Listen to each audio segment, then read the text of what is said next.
Hi there, this is Carl Irwin, and I haven't put any videos on the channel in a long time. I have a couple of other YouTube channels that I focus on for hobbies.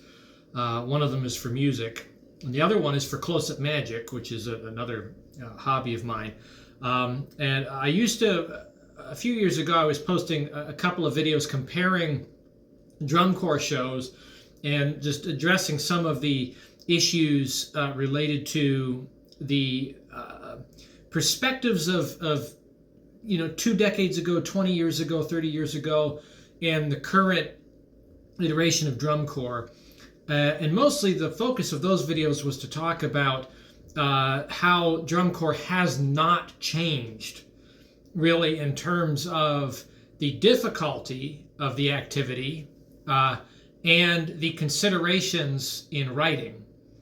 There are actually the considerations in writing 30 years ago are the same considerations today when you're looking at musical responsibility and visual responsibility, how the two things can go together, how they can't go together, and the considerations that have to be made when writing a show. And you can actually observe this in shows today versus shows from 20, 30 years ago. This is a different topic though.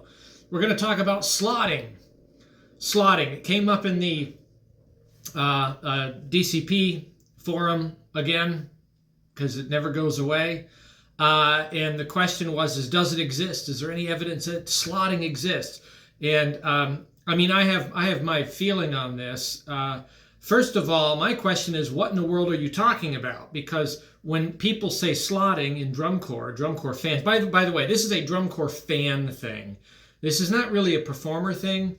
The performers don't think about slotting. You think that they do, but they don't. Not usually. Performers and programs are usually hyper focused on what their role is and what their responsibilities are.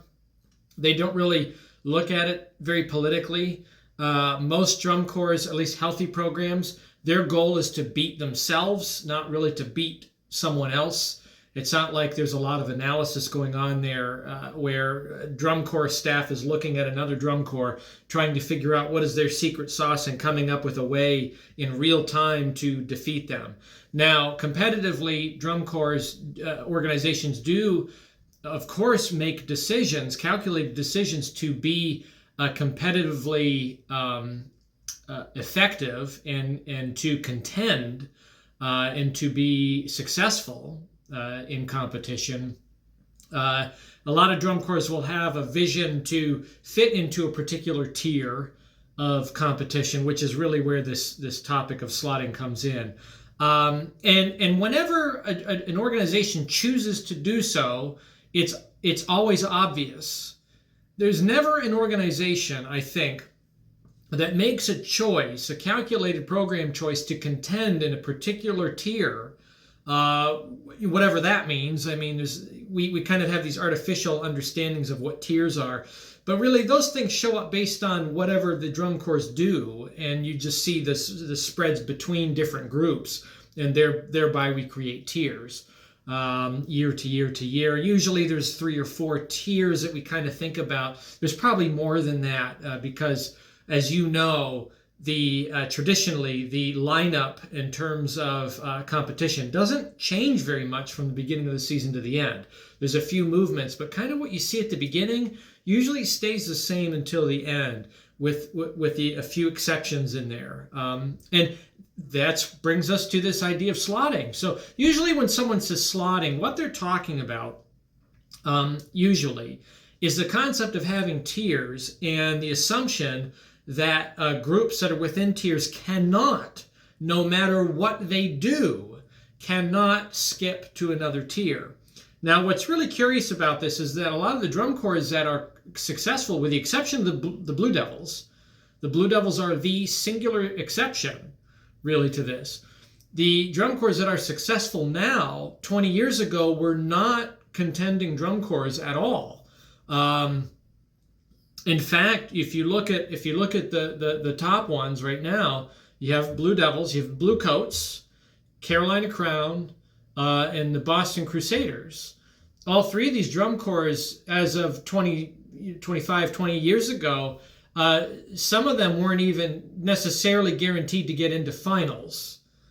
at when they were competing. So none of those corps were in the top tier. And in all of those instances, there were very specific program decisions that were made by their respective organizations. And when those decisions were made, the results were almost immediate. You could very clearly see that the organization had different vision and different goals in mind in terms of the competitive season, rather than just merely existing and putting on a good show for the fans and being of a certain quality. And whenever that happens, I think that alone defeats, the fan understanding of slotting. Drum corps do have control over how they contend with other groups. They have all kinds of control. They have to make it at a program level, at an institutional level, and it has to be implemented before the season begins, and usually even before the end of the previous season. Those kinds of things have to be operating. This is not something that can happen in the middle of the season. If anybody who's marched drum corps, you know that you dance with the one what brung you. When you start with a show, you can modify the show and change it, and designers do a little bit, but you don't really transform shows from the beginning of the year to the end of the season, or from the beginning of the season to the end of the season. Once you get into that spring training move-in, the changes that you're going to be able to make are going to be somewhat minimal. They're going to have to be calculated. They're usually planned. A lot of the alterations that are made are additions that have already been written, or already been conceived, or already been at least put to paper, and then they're added through the course of the season. Very rarely does an organization make major overhaul changes to a program in the middle of the season. It just isn't economical. To start over essentially and have to be able to get a finals week performance caliber out of a major change with half of the amount of time available, when you had been learning program material since winter, and certainly intensively since move-in in May. So, once a drum corps puts their show on the field, they're going to be stuck in a tier of competition. That is not a scandal, and that is not a conspiracy at all. That just has to do with what a program's vision is, what the vision of the organization is. So that is much of what determines the slotting as we know it. Now, this term slotting sometimes can be used to refer to what a judge may do in the moment. That is to say that a judge inevitably is comparing one group to another group, and then another group, and then another group, and they create sort of slots for them to fit into. And you'll hear people say kind of very silly things like, "Oh, they'll give very low scores, early on in the evening, so that it leaves room, for things to happen." The truth of the matter is that judges, I think that the subjectivity of all of this, there's a subjectivity to judging, and then there is an objectivity to judging. The objectivity in judging, excuse the ice maker just went off in the kitchen. If you heard that, the objectivity in drum corps has to do with content and achievement. When you see content and achievement, particularly in the categories that are not general effect. General effect is kind of a separate thing, and highly subjective entirely in and of itself. There's, I think, one element that is very objective about it, and it's always been there. There's an assumption that this one thing is kind of recent, but it's actually always been there. We'll get to that in a minute. When you're looking at brass, you're looking at percussion, you're looking at visual, you're looking at color guard, you're looking at music categories, the broader music categories. These things are objective. And there are content areas where objectively one drum corps is playing something that is more difficult, more complex, more complicated, more sophisticated than another one. Also, there's the achievement side of it, where a drum corps is achieving at a higher level than another drum corps. These two things relate. They're not exclusive. They're not mutually exclusive. Particularly achievement is highly dependent upon content. You can have a content show that is relatively accessible And I don't like to use that because really all drum corps is accessible to the performers. Otherwise, they wouldn't be good at what they do. We like to, as fans, we like to say that, drum corps are doing the impossible. No drum corps is doing the impossible. They have calculated their programs to be accessible to their personnel so that they can do what they need to do and be consistently successful at it every single night. They have the lowest amount of risk possible. That at least healthy programs do that. So it's all accessible. However, you can have a program that is really low bar for the group, and that meaning that they can really just hammer it.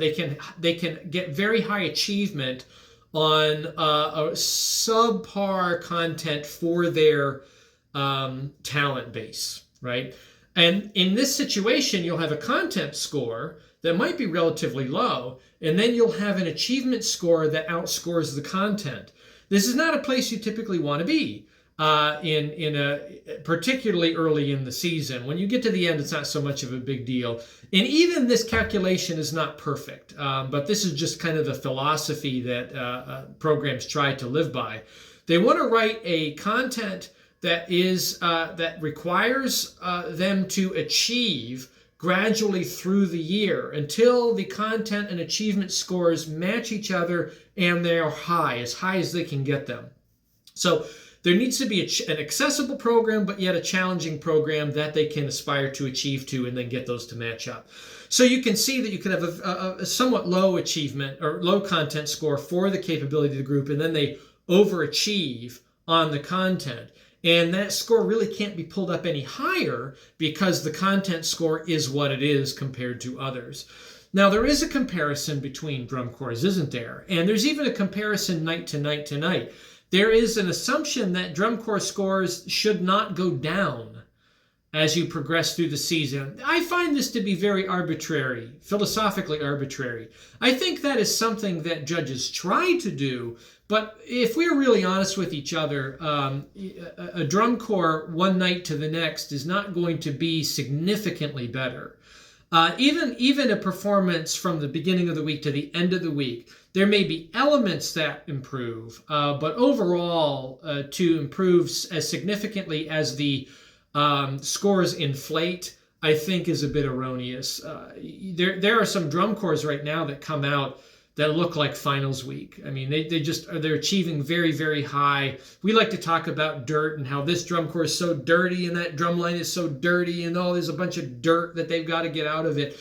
There's not a lot of significant progression to most spectators from the beginning of the season to the end. It mostly has to do with how the program is going to change. Usually they add a little bit more, and in adding more, you have to achieve that additional content as you get to the end of the season. There's changes, don't get me wrong, they do improve. But this idea that the scores will inflate at the rate that they do, I find that to be the most arbitrary thing about drum corps scoring, is the progressive inflation of it. Now, that being said, there is a comparison, isn't there?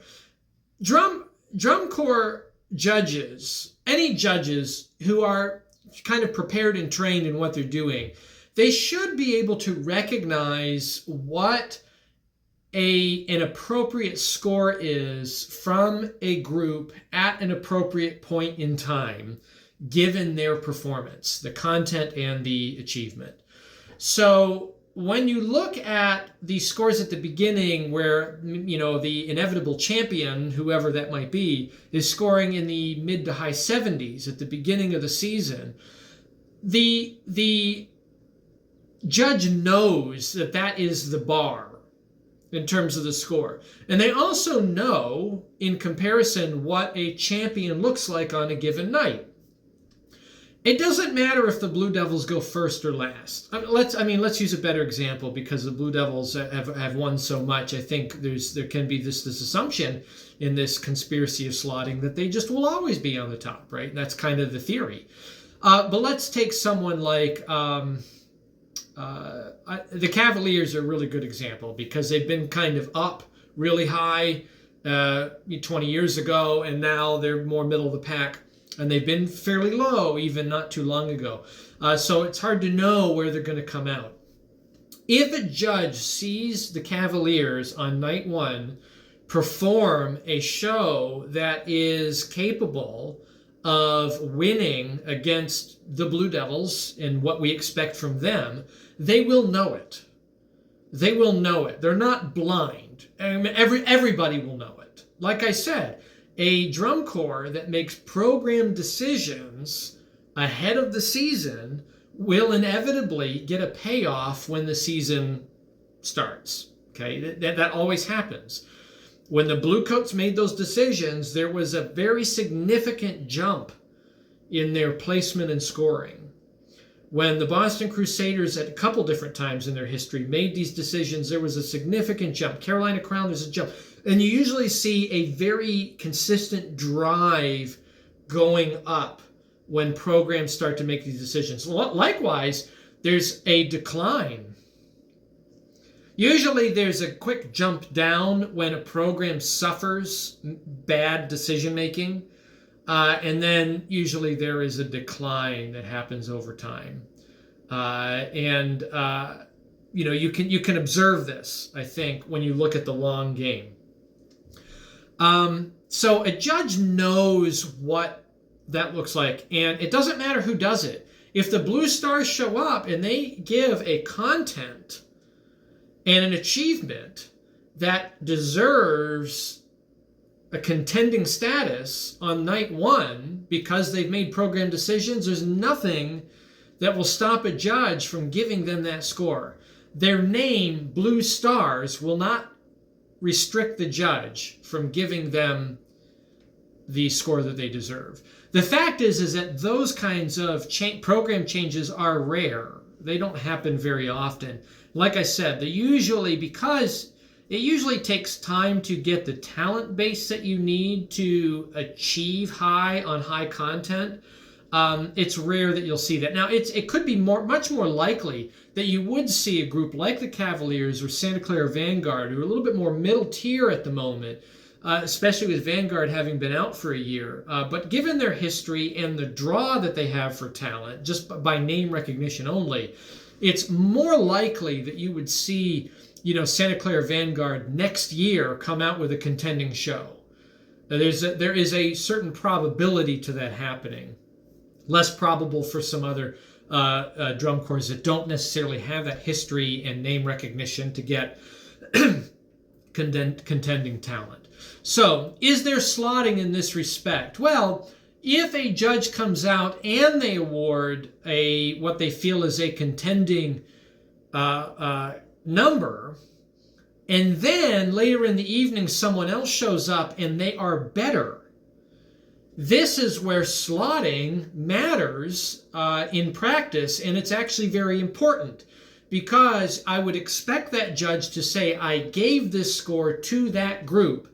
Their content and their achievement was better by a margin of whatever. It could be a close margin, it could be a distant margin. I need to give a score that represents that they are better by that margin. Therefore, they would award them this number. So in that respect, when you say that a judge will reserve low scores in the beginning of the evening, I don't agree with that, except to say that early on in the season, because of the arbitrary inflation of numbers that we have that don't really represent improvement, I think that the numbers, again, I think they inflate greater than the improvement overall. Given that as practice, they give lower scores at the beginning of the season, it's very hard to get caught flat-footed at the end of the season because the shows are known, they don't change that much. You know that you can give enough space at the end. Now, that being said, has it happened where you get to finals night and you've got a group of drum corps that are performing kind of the same, and they're within those 0.2 of a point, and they're switching captions? There's no one drum corps that is holding all of the captions, or two drum corps that are holding all the captions, and someone's placing second in everything or third in everything. By the way, you can place second in everything and win. I mean, that's a possibility if the captions are kind of all over the place. But if there's some splitting of captions, has it ever happened where a judge gives a score that's kind of on the roof. They give a 97 or something at finals, and then someone comes after them and they just kind of do better. They just give a better performance. Their achievements better than it had been, or they added a little bit that kind of gave them an edge, just a little bit, that tenth of a point, 2/10 of a point kind of a thing. And they have to award a very high number. Sure, of course that happens. That's why we rarely see 100. I don't know if it's ever happened that you got a perfect score at a drum corps show. There's always some margin there to play with that's very close to the cap. You always have some room. Now, this brings me to the other thing. How can you know that slotting, as fans put it, is not a conspiracy? Well, look at the sheets. You look at the sheets. If you have a drum corps that is in the next tier lower, as we define it as fans, and you note that in every single caption, they do not contend with the tier above them, meaning that there's a break between the drum corps at the bottom of this tier and the drum corps at the top of this tier, and this drum corps beats this one in every single caption. Of course they can't jump. They can't. It's impossible. How would they do it? How would they do that, right? Unless they became competitive in several captions and they were splitting between them. The probability is very low. That's not a conspiracy. It's just the way it is, right? So if you're looking at your personal drum corps and saying, my drum corps is being slotted and they can't get up here, look at the sheets and look at where they're at. If they are trading captions with a next tier drum corps, well, then they're not in another tier. They're in this tier. You need to bump them up. You need to put them up here because they're competitive, at least in some areas. And then you have to look at where the deficits are. Are they really, really low in some area? Is the content in the drum book very, very low compared to, when I say very low, I mean like half a point low compared to the next group higher. Well, that would be something, no matter what they do in the other areas, it would keep them from being highly competitive because the margin is too big. So now this also brings me to another thing where drum corps fans can get really, really hyper about how their drum corps is doing in the season when they start to see trends happening. I've experienced this particularly when I was younger and I was a much more diehard fan. I don't see that much drum corps anymore. I have a family and there's no shows near me, so I kind of have to catch my stuff on flow until the kids get a little bit older and I can travel around and see some things again. But since my days playing in drum corps, I haven't seen that much drum corps up close in person. I get the train of thought back on here. Just as a caveat, I don't see much, but I can tell you that I know the experience of a fan knowing that you want your drum corps to do well and then suddenly they get bested by somebody and you can get all doom and gloom and say, well, now they've been slotted and they can't get any higher and they're going to be stuck here and that's what the judges are saying and it just isn't going to change all season long. Well, again, look at the sheets. If they're trading captions, there's no reason to assume that. It might not change, but there's no guarantee that it won't. If a drum corps is within, as they say, within a 1/10 of a point or 2/10 of a point in any caption, they're competitive. And it really could go either way any night. Now, it may consistently not switch. It may stay the same. That is possible. But if they are that close, the judges are sending the message that they are competitive, that one could potentially resolve their deficiency and jump. Also keep in mind that jumping, if you're a couple tenths down in a caption, jumping above usually means more than just achieving 2/10 of a point because everything's going to go up. You have to achieve essentially 4/10 of a point, right? You got to get those 2/10 to just match, plus the inflation night to night that just happens for no reason. And then you have to do better. So you're looking at like half a point you have to make up in there to make a legitimate jump that is less competitive, meaning that you've actually bested the group just above you. And again, things don't change that much. They just don't. You dance with the one rung you. You get the show that you have. The GE kind of stays the same. Now, this brings me back to GE, which is highly subjective. These are all the objective things related to content and achievement. You have content and achievement related to GE, and that brings me to the discussion about the audience.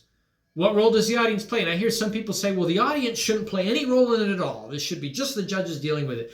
And some people say, well, the audience does play a role, and that's been added to the sheets. Here's the truth. The audience has always been on the sheets. Or I should say the audience has always been in the score. Only more recently, it's not that recent really, has the audience been added to the sheets where the judges are supposed to be accounting for the audience response. The truth is that they've always accounted for the audience response. How can you not? When the audience goes crazy for a performance in a particular moment, that has a general effect impact. You cannot get around it. There's no way to defy that. They've always been there. The audience has always factored in.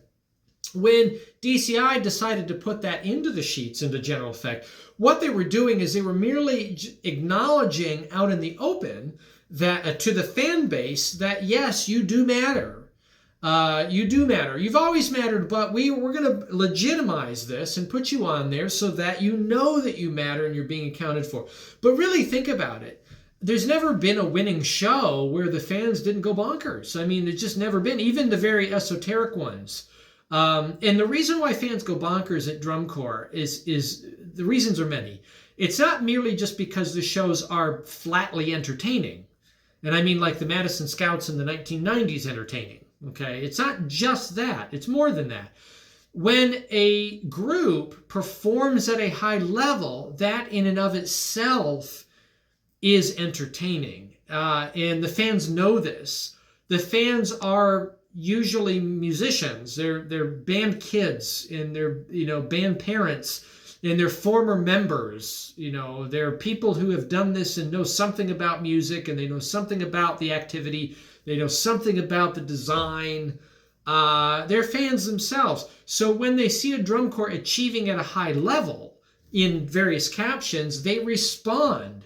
That is entertaining. So you can have, I'll just say this, you can have the Blue Devils playing the most pretentiously nonsensical material. Okay, they can. I'm not saying they always do, but they can. And they can still entertain at a high level because they're performing so well. The achievement is just so high that it is entertaining, and you can't get around it. And you will always see that in winning drum corps performance. Winning drum corps have to be entertaining. They can be entertaining certainly by design and by achievement, but they can be entertaining just by achievement alone. The design can be really way out there and not make any clear sense, and they can still play and march and move and do whatever it is they're doing at a very high level that has an impact on the audience and entertains them. So anyway, is slotting real? Depends on what you're talking about and who you're talking about and what your motivation is in the question. Slotting is real in that drum corps have content, they have achievement, it is objective, and what they do is what it is, and it gets a score, and it puts them in their place, and you're going to have various tiers with some gaps in between, and that shifts and moves around year to year, but not usually within the year. That's it. You can't. It's too big to move. The show is too big to wrestle. Once the show is there and it is learned, you have it. I remember this a number of years ago. About 10 years ago, actually, was not quite 10 years ago, was a Blue Coat show where they had very low drum scores, and there's nothing they could do about it. It was in the design. It wasn't because the drums were bad. It's just that the content was not up to par with everybody else around them. That's the way it went. That's the way it went. I mean, all the other captions were up there and they're doing very well in GE, really good brass scores, really good. It's just that this one area, in terms of the design, there was kind of a miscalculation in what other people would have been doing and the assumption of what they were going to be doing. And they didn't feature that well. And you couldn't fix that. You can't just rewrite the book. You gotta take the book you have and you nuance it a little bit and you accept it and you try to be better than yourself night to night to night. And in most drum corps programs that are very healthy are happy doing that night to night to night. So that's slotting. Good luck with that. Enjoy the season.